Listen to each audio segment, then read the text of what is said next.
This episode is sponsored by How to Talk to Your Kids About Alcohol. This is the most important course I have ever offered. The conversation about alcohol can be deep and difficult, and it can be a hard one to have with your kids. But this course transforms how you talk to your kids, your parenting, your journey, and it can help you create a relationship with your kids that's built on trust and respect and authenticity. In just a few hours, you'll learn how to talk to your kids about alcohol and, most importantly, how to keep them talking. How to Talk to Your Kids About Alcohol teaches you the biggest mistakes to avoid when it comes to your children and drinking. How to create relationships that are based on mutual trust, mutual respect, and openness. And what I wish I would have known as a kid before my first drink. And so much more. Please don't wait. Go to talktoyourkidsabout.alcohol.com to learn more and enroll. Well, hello, everybody. This is Coach Scott here, and I am back, but I am back with a different sort of episode. We have a really special episode today with some special guests, and I don't mean that in like a cheesy 80s TV way. I mean, it is special in as much as we are going to talk about something on a personal level, something everyone on this call has experience with, and it's one of the top questions we get at This Naked Mind, and it's this. How do I talk to my kids about alcohol, right? How do I talk to them about what my experiences were? How do I give them information and help them, not in a way that like sort of alienates them, but in a way that they might be able to learn from what I've been through? So today's episode is all about that. And we're doing this because Annie has recorded an incredible course called How to Talk to Your Kids About Alcohol. And so I'm joined today by some parents from This Naked Mind, parents who have had these conversations and have gone through this. We're going to talk a little bit about what it's like to talk to our kids about alcohol. And we're going to talk about this course and how it's influenced how we do that. So I am joined today by Mo, Laura, and Diana. Hello, folks. How are you? Good, Scott. How are you? Good. So I think a great way to kick this off, because this conversation is so different depending on the age of the children we're talking to. So I'd love to hear from all three of you just what, how old are your kids, and just a little bit of history from you. Mo, let's go to you first. Okay. I have a 14-year-old daughter. She'll be 15 in November, and a 12-year-old son. And yeah, that's it. A boy and a girl, 2 different ages. Awesome. So cool. Laura, how about you? I have an 18-year-old son who we just moved into his dorm for his freshman year of college, and a 16-year-old daughter who just started her junior year of high school. And, for me, being able to have this conversation with them as somebody who's been alcohol-free for a while now, it's been a conversation that's transformed over the years, because we've been having it since pretty much the beginning of my journey. And I'm just so excited for the course that Annie's put together, because I really could have used it back in the beginning. Yes, I'm totally with you on that. Diana, hello. Tell us a little bit about yourself. I have 3 boys. My youngest is 4, the middle one is 9, and the oldest one is 11. And I also am excited for the course, but I think, for me, I'm excited because it applies to so much more than just the conversation around alcohol. It is all of the really difficult conversations, and I'm starting to see the range of them with my 11-year-old. And Yes. I've definitely had ones that I didn't handle well. So being able to have this and go back and be like, you know what, we're going to have this conversation again, and it can go differently next time, is amazing. Yes. Yeah. And I have 3 kids, 12, 8, and 1 in about 2 weeks. My youngest is going to be 1. And it is interesting. And so I'd kind of like to dive into this a little bit and talk about it in terms of how Annie talks about it on the course. So the first thing that I just want to get out there, and Annie talks about this in depth, is this idea of telling them everything. And I have to say, I don't know about you guys, but that scares the hell out of me. So like, what was it like to hear that? And how have you guys sort of wrapped this into how you're having these conversations with your kids, right? This idea of like, be open and be honest about what your journey was like. You guys can just jump in. I don't need to call on you. This is my favorite part of the course. is the notion that, you know, we want to show them behavior they can model, but also tell them everything.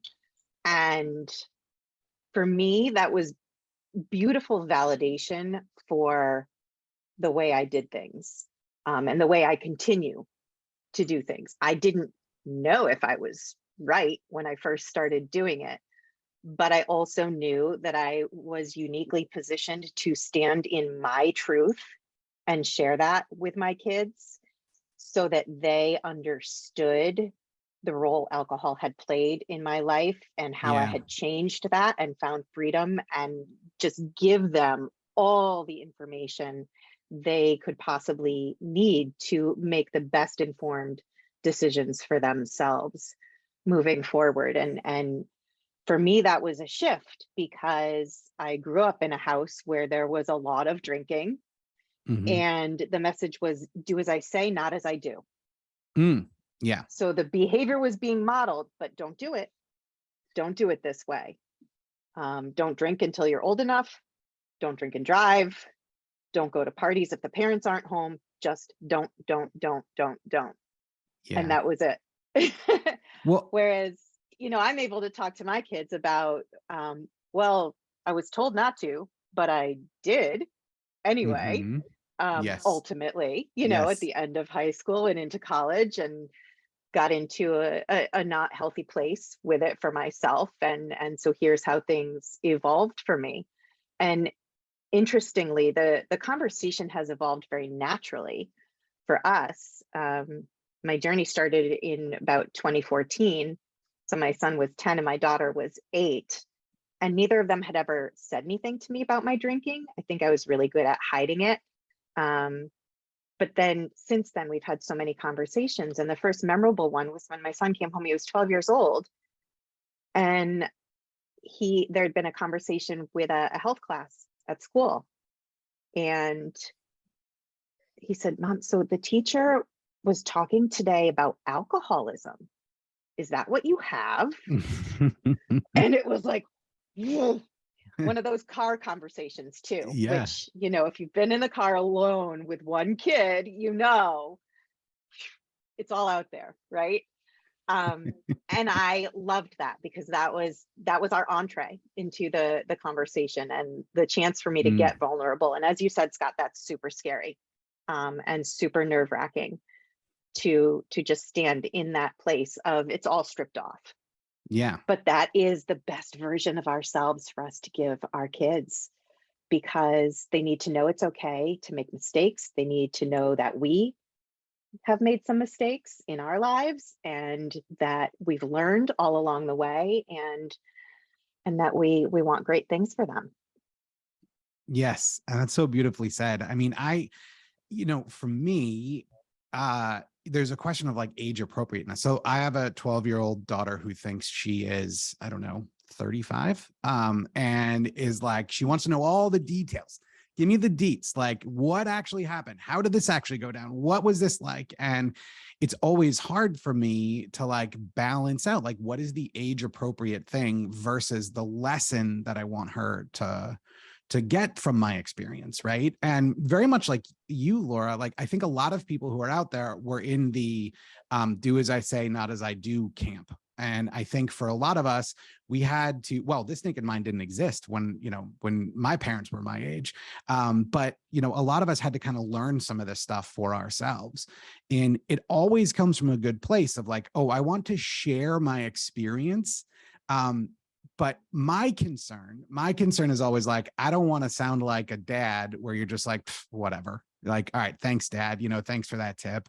Mo, I'm curious with you, like how have you been able to have those, direct, honest conversations and not just be like, the annoying mom that's like telling you stuff you don't want to hear?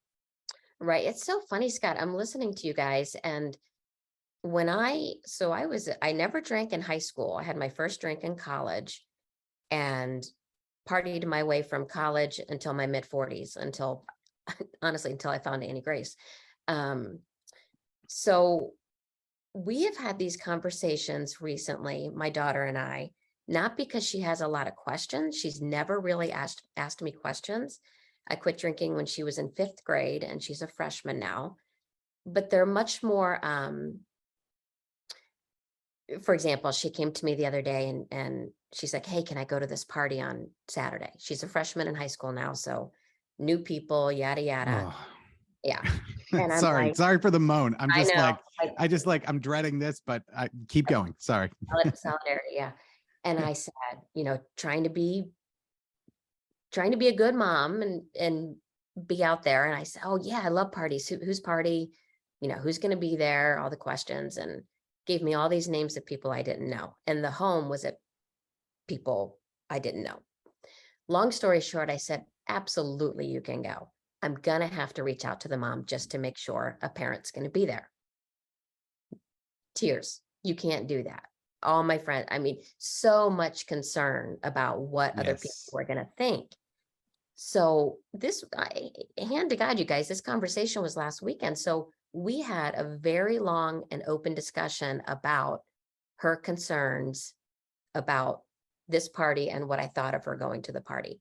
Never asking me questions about my drinking, but wanted me to know, Mom, people drink at these parties, and I'm afraid you, A, don't trust me, and B, that you'll judge me. And that one hurt. I would never judge my children. That's just not how I roll. And I kind of pride myself on letting her know, I don't judge your behavior, or I don't judge you as good or bad based on your behavior. I love you regardless of the choices you make. I want to help you make good choices. And like Andy's, one of the big things I got from this How to Talk to Your Kids course was, Annie talks so much about not being in control, but having connection with your kids. So Yeah. I'm in every conversation now I have with her, I'm trying to connect, and I'm like, I'm not judging you. There is no judgment. And I trust that you're going to make good choices because you're smart. And she's like, okay, well, as long as you trust that trust me. And I walked away from that conversation, but came back to her and I said, I used the wrong language. I don't trust that it's not that I trust that you'll make good choices. I trust that you're going to stop in those situations where you're telling me there's alcohol at these parties. I trust you that you're going to stop and say, is this the right choice for me? Is this going to serve me? Is this something, why am I making this choice? I'm not saying yes or no to a party and sending you out into the world to, sorry, I'm totally babbling. You're going to have to edit that out. No, Sorry. this is great. We're not going to edit any of this. Sorry. Please keep going. I'm just not very articulate at explaining all the emotion behind these conversations because they're so important. And I just want to get it so right because I spent so many years of their childhood drinking, and I'm here for it now. And I'm present in these conversations. And that's kind of why it's a bonus to be working at TNM and be able to go through these courses, because I needed this course to help me have these conversations because I didn't know what to say. What's really interesting is, there was something you said there about like sitting down and having that long conversation that really ties into one of the things that Annie talks about, which is keep them talking. And like, I know for so many people, Mom, can I go to this party? No. Or Mom, can I go to this party? Are you kidding me? Like, why would I let you go to this? Right? That's like a shutting down of the conversation. And Mo, you did the opposite of that. And like Annie talks about how important that is. So like these conversations that you had around, how your daughter's afraid you might see her, or what might actually happen at this party, or, what is and isn't okay. Like that's all about keeping it on their level and keep them willing to talk. I think all of us as parents could agree that like one of the scariest things would be for that communication to stop, right? Or our kids to be afraid of saying, Mom, I was at a party this weekend and like there were people drinking, like, of course we want to be there and of course we want to help. But like one of the biggest things, and like what I see, one of the many awesome things I see, Mo, and what you're talking about is you made that like safe. It was safe to actually have this conversations that for a lot of us, we would never even dream of having had with our parents when we were our kids' age. Yeah. No. I love the keep them talking too. And this is a very specific area where I have found so much value in the course, because my 16-year-old, so just a tiny bit older than your daughter, Maureen, but she's got these shields that fly up anytime there's any kind of pain, and the conversation shuts down. And I think there's some pain in this conversation for her because of my experience, and she's got that empathy gene. Yeah. And I think it gets in there for her. And it's kind of, yeah, Mom, I don't remember what happened, and don't worry, I'm not going to drink, and the conversation stops there. Man. And so the keep them talking piece is something I'm leaning on pretty hard right now. Again, not wanting to force it, but also trying to create those opportunities where I can meet her where she is, kind of not really a sneak attack, but Right. strategizing a little bit just to keep the dialogue going. Well, Totally. that's so true, because when I was having this conversation with her, I was trying to figure out what she wanted me to hear. She was really trying to communicate with me, I could tell. And did she want me to say it was okay to experiment? Did she want me to say it's okay to go to the parties, but don't drink? She clearly really needed to have something from me. And she's as great with her words as I am. And she was having a hard time articulating what she wanted to communicate. And I really think what she wanted was, because she told me, Mom, I don't want a big lifetime moment paragraph after school story here. I want you to know this stuff is happening. And I'm like, I'm actually really kind of glad I know, because to me, freshman, like, that is crazy for me. But I never drank in high school. Like, apparently I was in two shoes. But she's like, you have to know that it's out there. I'm like, okay. Thank you. It's out there way earlier than that. Like, I remember being in middle school and kids having like 7-Eleven Slurpee cups and It's having crazy alcohol to in me, it. Karina. Yeah, I maybe I'm naive. I think I am, but I'm glad. Well, I mean, it's in defense of us old people. It's like it's changed as time's gone on. Like it has moved younger and younger. And that actually brings me to Diana, to you. Like, so having these conversations with kids who might be going to parties or going away to college is one thing. But what about kids who are younger? Like, I've been talking to my daughter about this. Like, she's asked me questions about this for years. Like, as young as even 8, Daddy, like, what does this mean? Like, so I'd love to hear you kind of talk about that and how you frame this discussion with your kids. So we've always told them everything, because my experience is a little bit different. My husband actually went into an outpatient rehab program for a pain pill addiction when our first was about 1.5 years old. And then probably about 1.5 years later, he also quit drinking because it just wasn't going well. And I still kept drinking for a while, because I was one of those people where, like, I could open up a beer and drink 3 sips of it and I was done. Like, for me, it was just my one thing that, like, made me an adult, and that I had my thing. And then it wasn't fun anymore when you're just sitting at home and drinking 3 sips of a beer. But knowing our history, and I don't believe in the addiction gene, but I do believe that those impulsive qualities do get passed down, and I've seen them in our kids. And I'm impulsive too, just in different ways. So we've just always been really open about all of it, and we don't make alcohol the villain in this. We say everybody makes their own choices, and there's nothing wrong with choosing to drink, but we want you to know what the consequences could be. And this is why we choose not to do it, but they've seen plenty of people around them still drinking, so they understand the difference between it. And then we've also, we've gotten into conversations about drugs, and like, I've had to be really honest with them and be like, back when your dad and I were growing up and someone would smoke marijuana, like, you knew you were just smoking marijuana. I was like, and now like people are lacing it with fentanyl. So we can't even tell you, go experiment. It's okay. And it's not because we're being mean or we don't want you to try things. It's because it's a much scarier prospect now.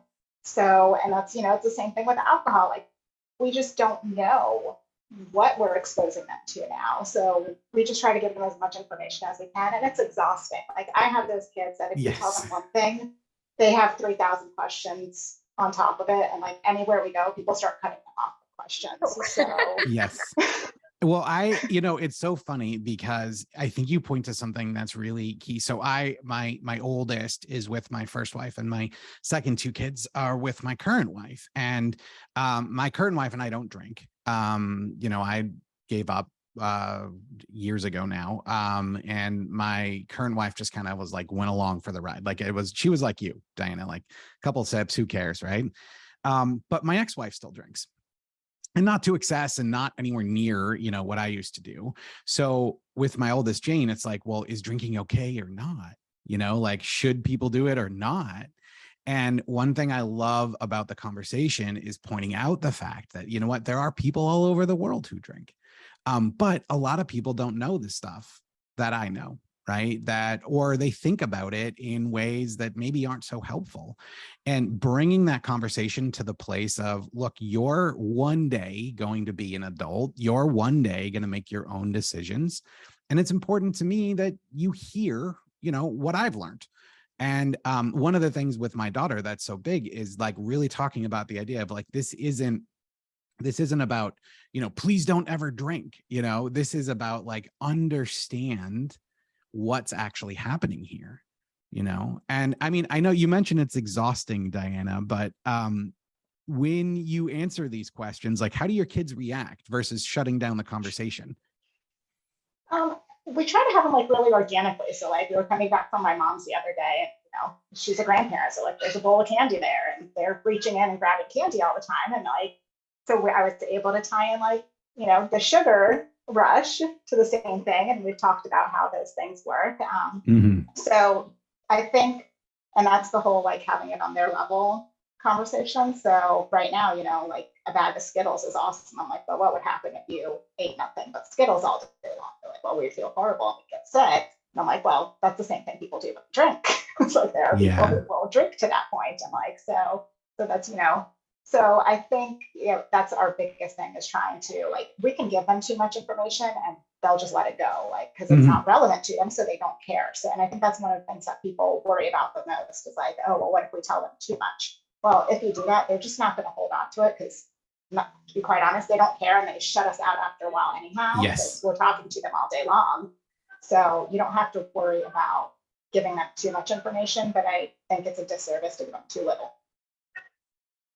Yes, I completely agree. I think, being able, and obviously there's an element of like age appropriateness here, right? There will be stories that my daughter's going to hear when she gets a little bit older.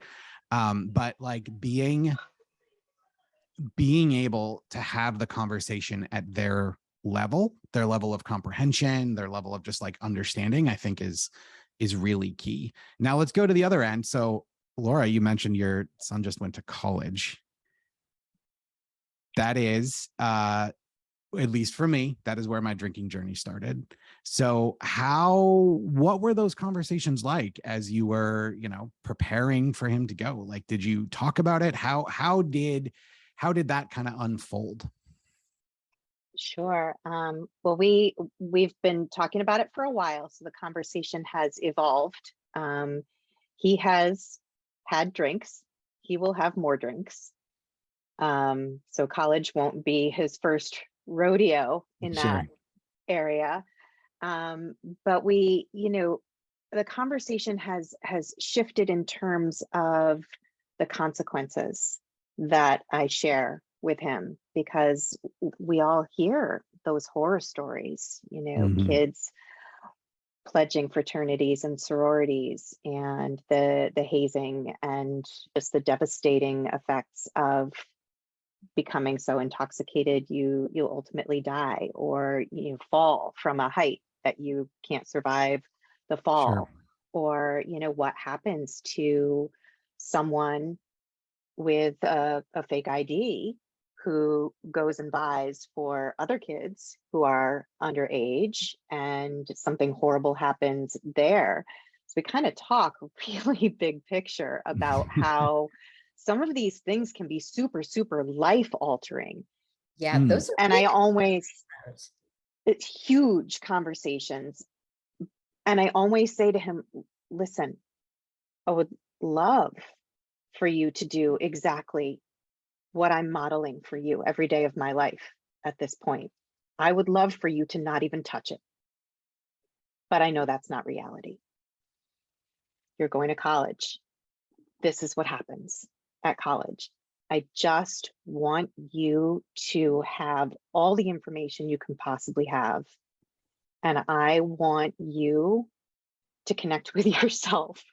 And Yes. he gets it when I say this. He and I think our mental physiology, is that a thing? Our mental It is physiology now. Let's do it. very, very, very much the same. Yeah. If we could have truly been cut out of the same mold, we were. And I think that's something that helps in terms of our connection and our ability to talk about all of this.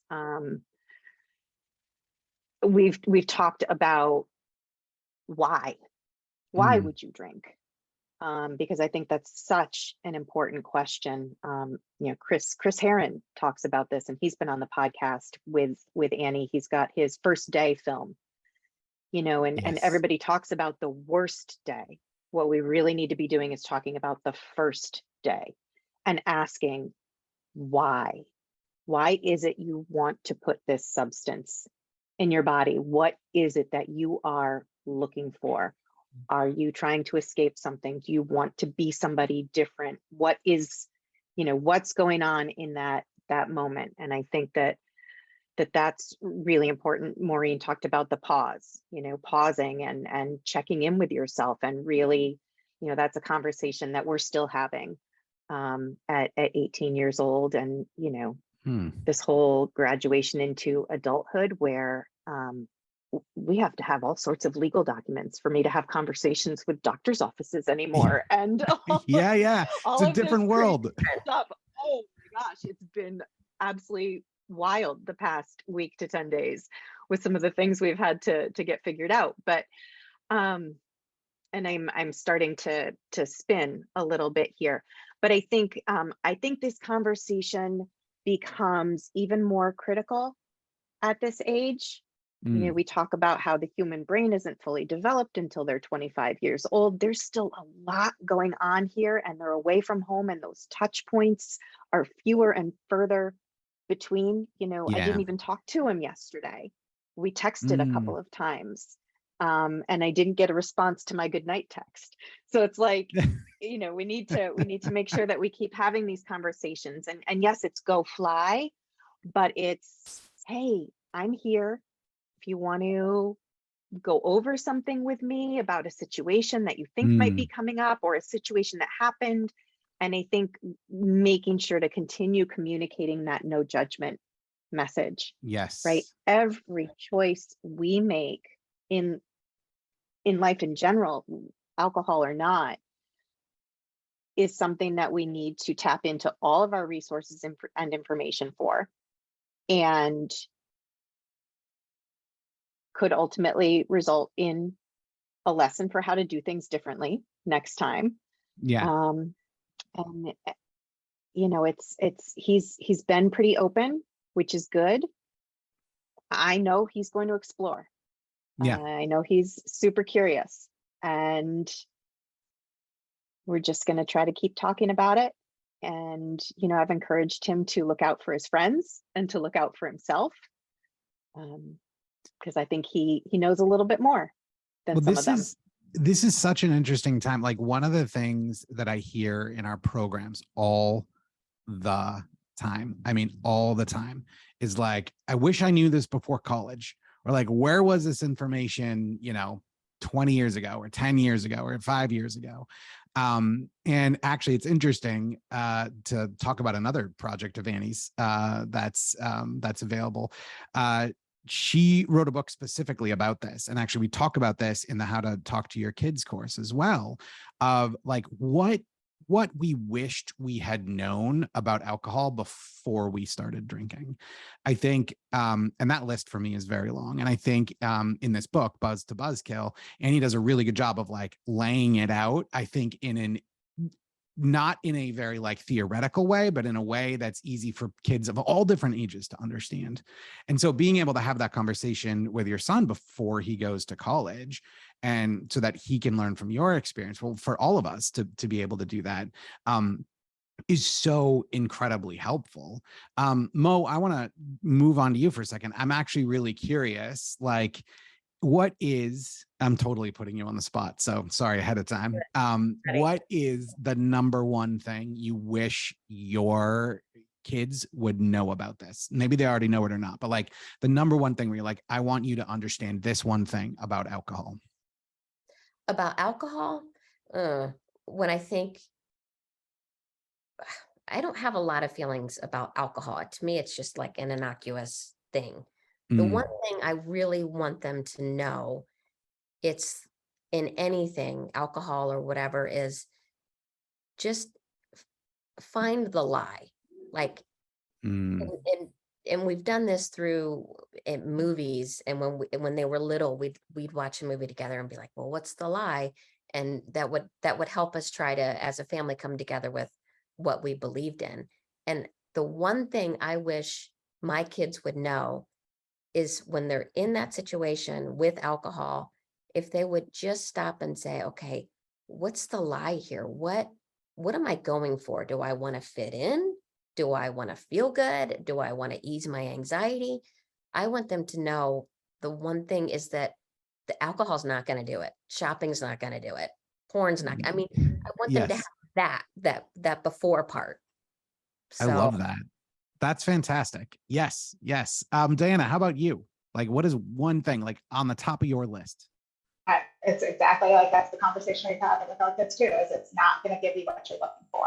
And, as Annie states all the time, is that whatever that is, it's within you and you just have to find it. And like, thank goodness my kids never hear me say, oh, I need a drink. Because I'll be like, man, I'm going to need chocolate after this. And like, that's an easier thing. And that's like something they can relate to.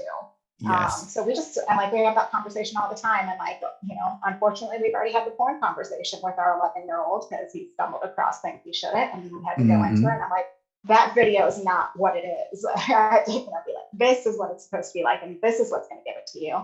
And it's the same way, like, he needs to, if they're having trouble winding down at night, it's, can make you a cup of tea.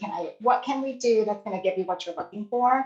And I think just making sure they realize they have all of these other ways to fulfill that hole that we talk about, because we all have it. Like, my 4-year-old has it after preschool when he needs to wind down and he doesn't know how. And I still have it at almost 40 when I've dealt with the kids all day.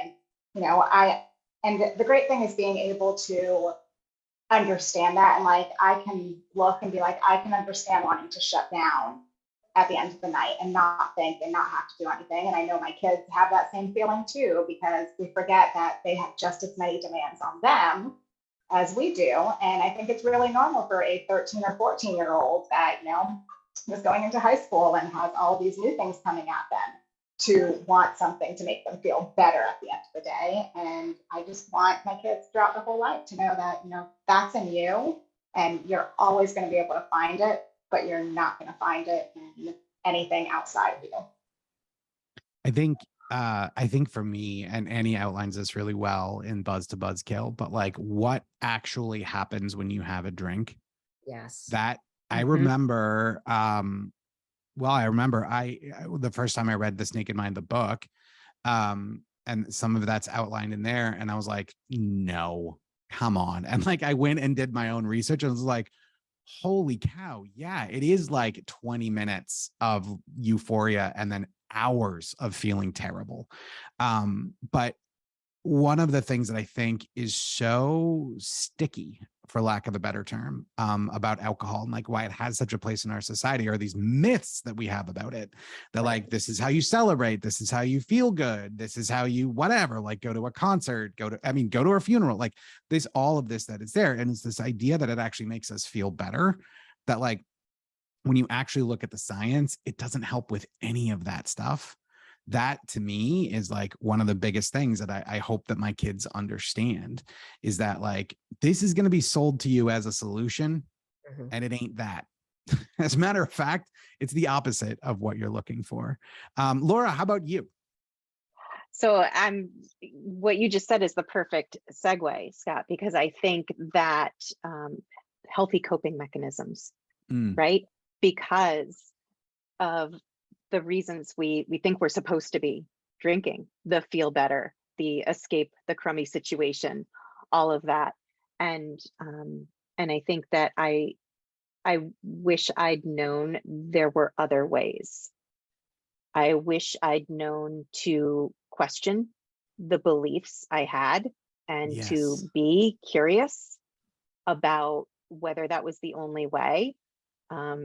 For me growing up, it was very much this is how it is. This, not about alcohol, but just in general, like if somebody tells you something, you believe it, you trust, you respect authority, you, don't ask questions, just do as you're told. And I think for me, that translated into not having that curiosity when it came to alcohol. And even if I had, would I have uncovered the information that we all have now, thanks to the work Annie has done? I don't know. But I definitely wish I had understood the chemical process, and that there were other ways, but nobody was talking about meditation or going for a walk, Yes, or that's true. Yes. the different things that we can do to take that pause and grab that breath of air for ourselves, which for me was very much what alcohol was. It was slowing down at the end of the day, coming up for air, and and just kind of getting outside of myself for a minute. And there are so many other amazing ways that we can do that. And I love that we can teach our kids those things now, so that when they have the choice, they've got options. I want to add a second one that I wish I had known. Please do. Or that I wish my kids could know. And I think I got it just from Annie's book 5 years ago, but just that drinking makes everything the same. Like you think you don't have the ups and downs, which is actually like the whole beauty of life. When you're drinking at a funeral or at a wedding, you're just drunk. Like, I just wish I had put that together, because that really resonated with me. Then I was like, everything's the same. This is not how life is supposed to be. That's so true. Yeah. I've actually heard it described as, when Dorothy's house lands in The Wizard of Oz, the movie starts black and white and she opens the door in Oz and boom, Technicolor. That's what it is, right? We're in the black and white, and then we remove alcohol from the equation and open that door, and it's like, whoa, this is what it all looks like. This is what we can see every day. There's another our one. kids already have that. So yes, exactly. It's kind of like letting them know, like, you're going to be taking that away from yourself by doing it. And is that really what you want? So I think being able to, rather than thinking about what they might gain by drinking, it's like, well, you might actually be losing something. Totally. Yeah. One thing that I work on a lot with my daughter, and like a lot of kids, especially after the last few years, there's anxiety and stress, and like the world seems to have like gone totally. I mean, we're all feeling this. I think the teenage community in particular is dealing with some of this. But one of the things that I really try to work with her on, and this is something that, I really wish I had known, before I started college, before I started drinking, is that the answers that you're looking for always come from inside, right? They're always like, you have the answer. And I think it's so ingrained for us that the response to anxiety or the response to depression or the response to, and obviously there are severe cases, and I'm not necessarily talking about that, but that the response is to grab for something outside of us, right? So like, I'm going to take this thing to feel better. I'm going to do this thing to feel better. And that goes for a lot of things. I mean, that's, you know, that's consumerism, you know, that's certainly drinking, that's certainly drugs, but just recognizing that if we can take that pause that we were talking about, get that breath of fresh air, like Laura was talking about, that like, give yourself some space and you can figure this out. You know, the human brain doesn't often have emotions for no reason, right? So like, we're going to be anxious or sad or happy for like a certain reason, and reconnecting with ourselves and understanding where that's coming from, like that's the thing that can actually help you feel better, not anything in a bottle. Right. And that's one of the biggest things that I got, again, from I think just Annie's book, just to be curious, just to stop and really be curious about, how is this going to make me feel? Yes. Just wish they would just stop and say, how am I going to feel? And then, you know, the whole play it forward thing, because nothing good's just going to come of it. I totally agree with that. I mean, this idea of, well, I'm not going to go down that road just because I could talk about play it forward forever, because it was such a huge thing in my journey. But just understanding, you know, also that like the choices you make, particularly around alcohol, like those resonate for you. You know, I mentioned earlier the fact that like the sort of coming down from the initial high, if you will, of alcohol lasts way longer than the euphoria. Like understanding like, oh, wait, a hangover maybe isn't funny. You know, like, I don't know about you guys, but I don't laugh when I wake up with the flu. You know, I don't be like, well, that was crazy, Right. you know, but like getting that perspective around what it looks like and how this is different, I think is really, really big. So we are sort of about to run out of time. I was thinking we should do one thing, and let me know if you guys want to do this. Like for so many parents out there, like this conversation feels scary as hell. It feels like a minefield. It feels like, man, what is the right way to do this, quote unquote, the right way to do this or the wrong way to do this? I would love it if each of you, and I'll go as well. I would love it if you could give sort of like your best piece of like, here's what I've learned, for parents out there who want to have this conversation. And I know this entire course, right? How to talk to your kids about alcohol is all about this, but from like a real world perspective, I'm curious what like the biggest lessons are that you guys have learned. I'll go first just to jump in. And this is exactly what we were talking about at the beginning of this whole thing. Being honest, right? Like to me, and the temptation was so big. The temptation was so big for me to like paper over some of those things. Like, don't worry about that. It's the past. But being honest with my daughter about things. And like I said, there's more stories to come. She's probably going to listen to this and now ask me, Dad, what are the stories you're not telling me? But like being honest and being vulnerable, for me, that not only allowed me to communicate, I think, much more clearly and directly, but it also in a way brought us closer. And I feel like there's a level of trust there that wouldn't have been there if I wasn't as open and vulnerable.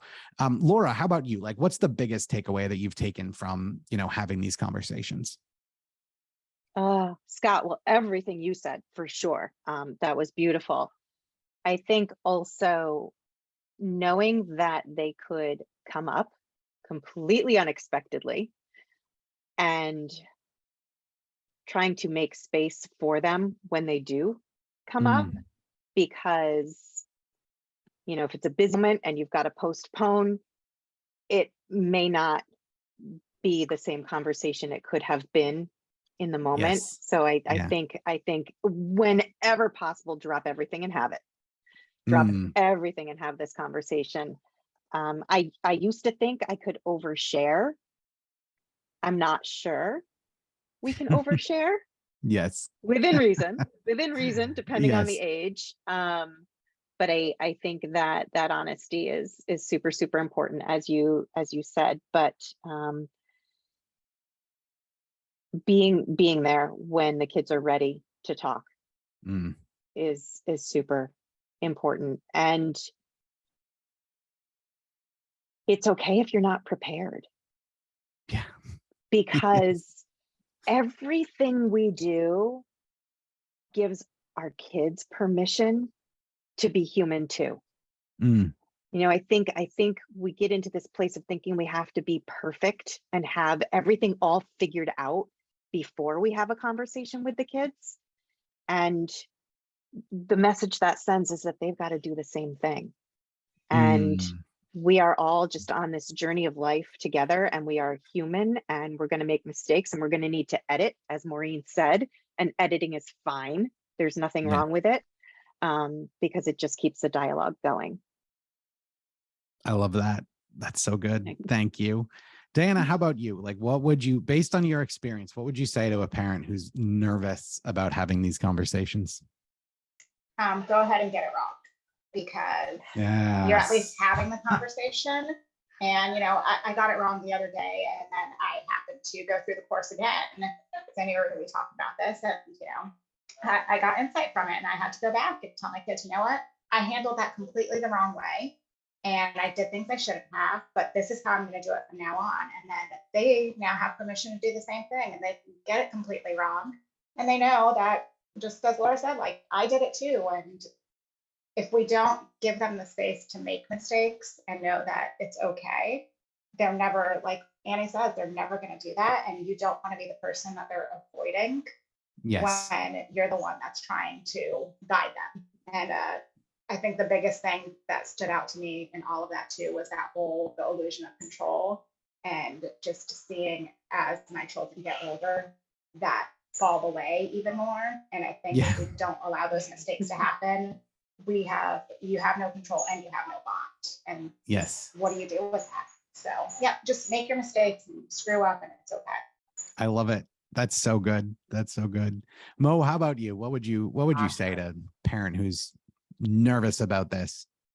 Well, I would say you have nothing to be ashamed of. There's just be yourself, and we've all made mistakes, and we've all made choices, and we're all wiser as we move along the journey of life, as Laura said. So I would just say you have nothing to be ashamed of. And good for you for having the conversation and being curious about is alcohol serving you. I think that's awesome. So I applaud you. But I do have another huge piece of advice in terms of approaching conversations with our children, really about anything. And it goes to what Annie talks about connection over control. And when my kids bring me something, we've implemented this thing years ago where it's one of three things. Are you asking me for advice? Are you asking me just to listen? Or are you asking me to advocate on your behalf? Do you need me to take action? And giving them one of those three choices can really help the connection in that conversation. Mom, I just want you to listen. I don't want you to say anything. Or Mom, I got a weird vibe from somebody, and okay, do you need me to do something? And staging it that way really gives them kind of that safe space that Annie talks about, that so that they can come to you and know that they're going to have one of those three things. So I think that's helpful. It was for me. That's awesome. Well, thank you. We are out of time. So Mo, Laura, and Diana, thank you all very much. It was awesome to chat through this with you. And then to those of you listening, in the show notes, we are going to put a link to the How to Talk to Your Kids About Alcohol course, as well as Annie's new book, Buzz to Buzzkill. I really appreciate you taking the time to listen to this episode. This is such a big topic, and I know it's something that's scary for everyone. So we hope that you got a lot out of this. And until next time, I'm Coach Scott. We'll see you soon. Are you realizing that there's something more? That you're so excited about this change in your life? Maybe you've put down the bottle for good, and you just want to pay it forward. You want to help others in their moments of need, move through that discomfort. You wonder what it feels like to celebrate you with your own journey by paying it forward and giving back what you've been given. Now is the time to find out. Enrollment is now open for our coaching certification program with This Naked Mind Institute. In just 6 months, you can receive the training, the resources, and tools you need to become our next certified coach. coach so that you can start your entrepreneurial journey or grow your already existing business while helping thousands of others to find freedom, joy, and happiness. If you're hearing that little voice calling that says you're meant for so much more in this journey, then I invite you to leave your comfort zone behind and learn more about becoming a certified coach at thisnakedmindinstitute.com. And as always, rate, review, and subscribe to this podcast as it truly helps the message reach somebody who might need to hear it today.